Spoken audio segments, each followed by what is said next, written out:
नमस्कार, मैं जितेंद्र चतुर्वेदी। कर्नाटक को लेकर घमासान तेज हो गया है।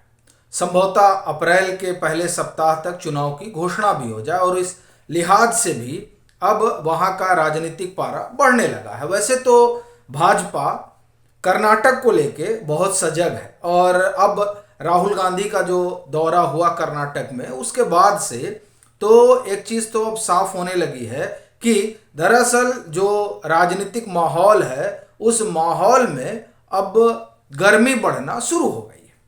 और वो अगर आप कहें कि कर्नाटक को तो भाजपा के लिए भी महत्वपूर्ण हो जाता है और कांग्रेस के लिए तो नाक का सवाल है। वो इसलिए भी चूंकि राष्ट्रीय अध्यक्ष जो कांग्रेस के हैं वो भी कर्नाटक से आते हैं। कर्नाटक में एक लंबे समय तक भारत जोड़ो यात्रा रुकी भी रही और भारत जोड़ो यात्रा का जो अपना फोकस रहा वो एक तरीके से आप देखें दक्षिण भारत ही रहा, चूंकि उनको लगता है कि दक्षिण में उनके लिए काफ़ी स्पेस है बरक्स भाजपा की। तो अगर वो यहाँ बेहतर कर ले जाते हैं तो उनके लिए 2024 में स्थिति बड़ी अच्छी रहेगी। और वो इसलिए भी चूंकि ये एक माना भी जाता है कि देखिए उत्तर भारत में तो अपने मैक्सिमम पर भाजपा पहुंच चुकी है। अब उसकी जो तलाश है, जो उसकी खोज है सीटों को लेकर, वो दक्षिण की तरफ है और वो दक्षिण में कुछ कर पाए उससे पहले कांग्रेस और उसके तमाम सहयोगियों की अपनी ये सियासत है कि वहां पर वो आगे निकल जाए। सो उस लिहाज से कर्नाटक बड़ा महत्वपूर्ण हो जाता है, क्योंकि कर्नाटक की जीत या हार ये तय करेगी कि दक्षिण की 130 सीटों पर कौन भारी पड़ेगा। एक और दूसरा कर्नाटक ही ये तय करेगा एक तरह से देखा जाए कि 2024 में किसकी बयार बहेगी। तो इन दोनों ही नजरिए से अगर देखें तो ये कांग्रेस के लिए भी और भाजपा के लिए भी एक महत्वपूर्ण चुनाव हो जाता है। और यही वजह है कि पिछले अगर आप 2-3 महीनों पर गौर करें, 4 महीनों पर, तो पीएम की वहां खूब यात्राएं हुई है, खूब उनकी वहां सभा हुई है और उस सभा के जरिए एक मोमेंटम बनाने की कवायद हुई है। और वही नहीं, अमित शाह भी वहां गए, वहां जेपी नड्डा भी लगातार जाते रहे, धर्मेंद्र प्रधान को प्रभारी बनाया गया और फिर अन्नामलाई को सह प्रभारी बनाया गया कर्नाटक चुनाव को देखते हुए। तो ये बड़ा महत्वपूर्ण हो जाता है भाजपा के लिहाज से। भाजपा की वहां जो सोशल इंजीनियरिंग है, क्या उससे कांग्रेस पार पा पाएगी, ये अपने आप में एक बड़ा सवाल है। वो क्या इंजीनियरिंग है उस पर हम लोग बात करेंगे, लेकिन पहले कांग्रेस पर चर्चा कर लेते हैं। क्योंकि राहुल गांधी जब पहुंचे तो उन्होंने कुछ वादों की झड़ी लगाई। हालांकि उन वादों की झड़ी को देखकर लगता है कि क्या यहां भी आम आदमी पार्टी और कांग्रेस में होड़ चल रही है, जैसा कि गुजरात के चुनाव के समय भी हम लोग इस पर बात कर रहे थे। तो उसी तरीके से जब आप ने जो वादे किए उसे आप देखिए तो कह रहे हैं कि साहब 3,000 रुपए जो है जो ग्रेजुएट होंगे उनको बेरोजगारी भत्ता देंगी अगर इनकी सरकार आएगी। तो 1,500 रुपए जो डिप्लोमा होंगे और उनको बेरोजगारी भत्ता ये लोग देंगे। 2.5 लाख सरकारी नौकरियां 1 साल में दी जाएंगी और 10 लाख नौकरियां निजी क्षेत्रों में दी जाएंगी। ये राहुल गांधी की जो सभा हुई उस सभा के बाद इस तरह के वादे हुए। लेकिन क्या इन वादों और कांग्रेस के भीतर चल रही रसाकसी के जरिए वहां कर्नाटक में ही अपनी बैतरणी पार कर पाएंगे, ये अपने आप में एक बड़ा सवाल है। और इसलिए भी चूंकि कांग्रेस के भीतर एक घमासान तो दिखाई ही देता है और उन दो ध्रुवों के बीच जिन्हें कर्नाटक का आप ये कहें कि चेहरा माना जाता है, एक तरफ सिद्धरमैया है और दूसरी तरफ डीके शिव कुमार है। हालांकि इन सबसे इतर वहां करप्शन को एक मसला बनाने की कोशिश चल रही है। अब वो कितना बनेगा ये अपने आप में एक सवाल है। वो इसलिए भी क्योंकि जब आप करप्शन की बात करते हैं तो उसके बरक्स जिस तरह से ईडी और सीबीआई की जो कार्रवाई हो रही है और उसके जरिए जो विपक्ष के करप्शन के जखीरे खुल रहे हैं, आप उसके पैरेलल अगर देखें तो क्या इसे कोई एक मुद्दा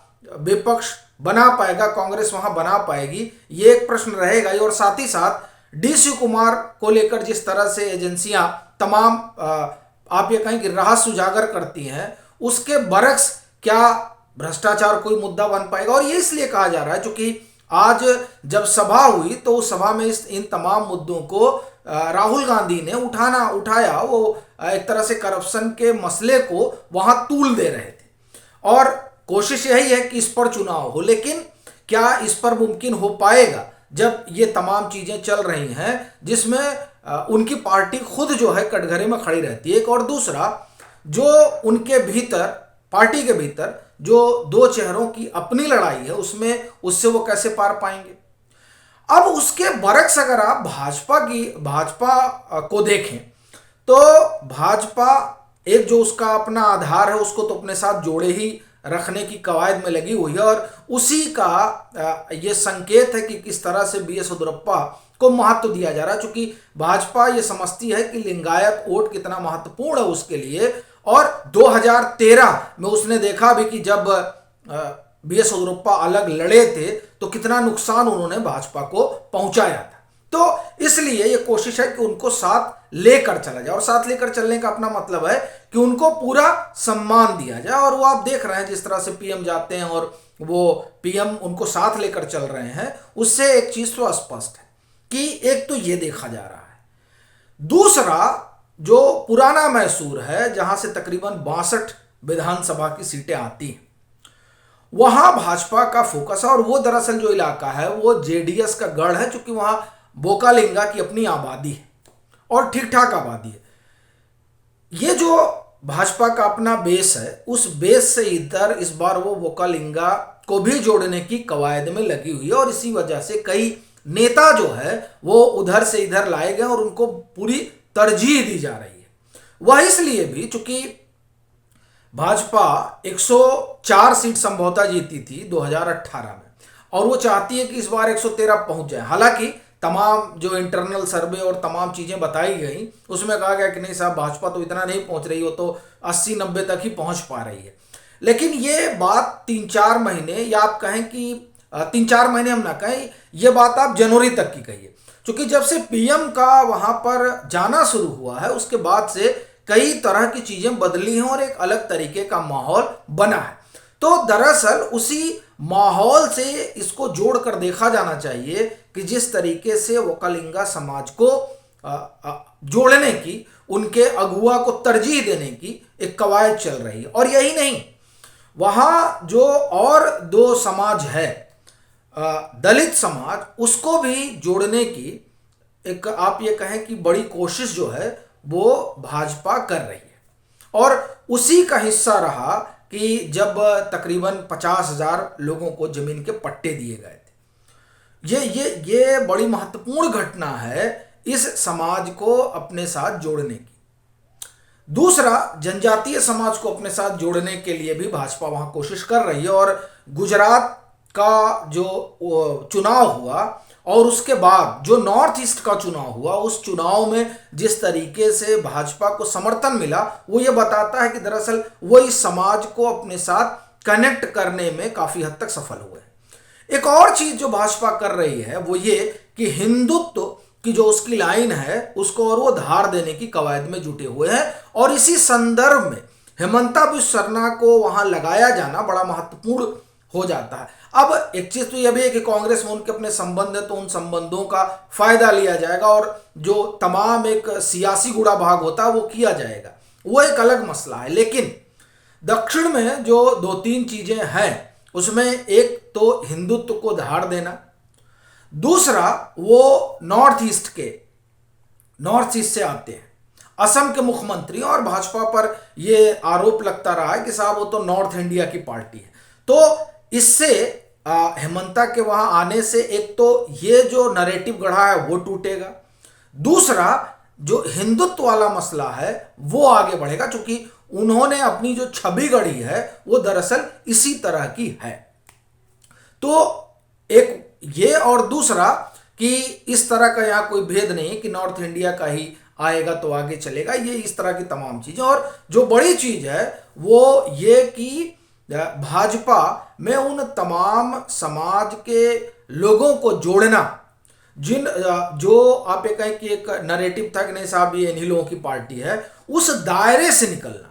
वो आप देखें कि वो हर जगह कम से कम जब से नरेंद्र मोदी का आप एक कहें कि युग चल रहा है, तब से भाजपा हर जगह इस दायरे को तोड़ने में लगी हुई है कि कोई मुहर ना लगे कि साहब हम इसी में। तो ये जो चीजें चल रही हैं उससे कांग्रेस कैसे पार पाएगी और कैसे वो अपने लिए राह बनाएगी, ये बड़ा महत्वपूर्ण सवाल रहता है। 224 विधानसभा सीटें और बहुमत के लिए 113 चाहिए और भाजपा उसकी कवायद में लगी हुई है। ऐसी स्थिति में तब जबकि कांग्रेस अपने भीतर की रसाकसी से गुजर रही है, वो कैसे इस जादुई आंकड़े तक पहुंचेगी, ये अपने आप में एक सवाल तो है ही है। आपकी अपनी क्या राय है, आप ज़रूर साझा करें। मतांतर से नहीं जुड़े हैं तो जुड़िए, वीडियो को लाइक कीजिए, शेयर कीजिए और अगर आप सक्षम हैं तो मतांतर की आर्थिक मदद भी कीजिए।